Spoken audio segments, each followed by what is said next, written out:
Hi there, and welcome to the first in a series of videos that we're doing about storytelling.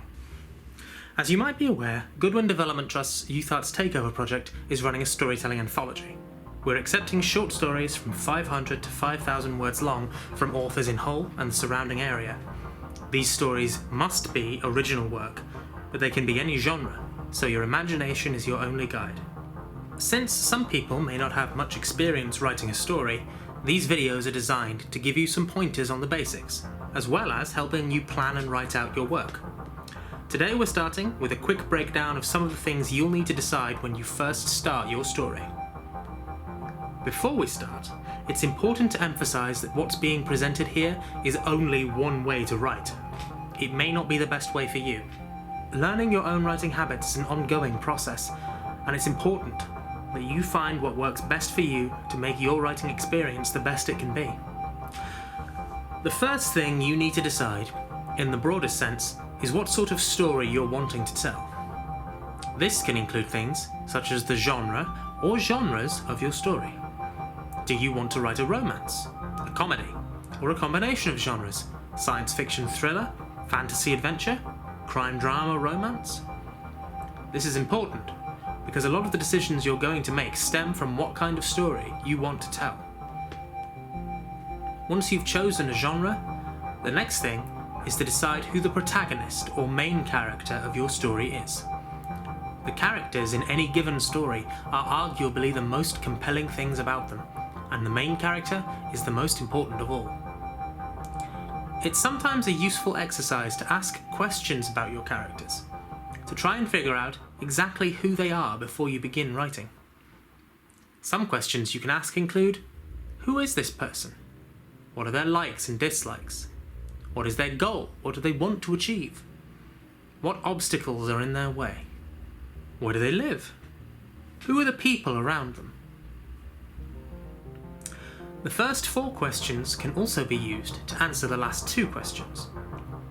Often the characters around your protagonist will have similar goals and obstacles, or, for dramatic tension, they will have conflicting goals instead, and the story may revolve around resolving this. You may note as well that, by deciding what your characters want, you will already start having ideas for the setting of the story, what surrounds them, what genre the story might be. Many of the answers to these questions will also depend on the choices you made about genre. A Wild West cowboy is hardly likely to show up in a contemporary romance, and similarly, a robot is hardly likely to show up in a strict Victorian period drama. Having decided these 2 facets of your story, its genre and its characters, there are other decisions still to make. One of which, perhaps the most important of all, is what perspective you're going to write your story in. There are 3 common perspectives: first person, third person limited, and third person omniscient. The first is the easiest to describe. A first person perspective takes place from the perspective of your main character, where we are privy only to their thoughts and feelings. It can be distinguished by the use of the word I, as in, I thought this, I said this. In this perspective, the narrator only knows the main character's thoughts. Third person limited is similarly focused on a single character, but written in the third person, as in, they thought this, they said this. It remains focused on your main character, and the narrator again only knows what they are thinking and no other characters. Third person omniscient is the odd man out in these perspectives.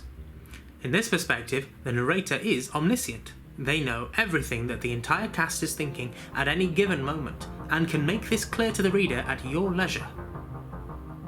Each of these perspectives gives a valuable, albeit different, experience of narrative to your reader, and lets you express different things, not just about your characters, but about your stories as well. With these initial steps taken, you can begin preparing to take the next steps with your story, but we will cover that in the next video. Until then, stay safe.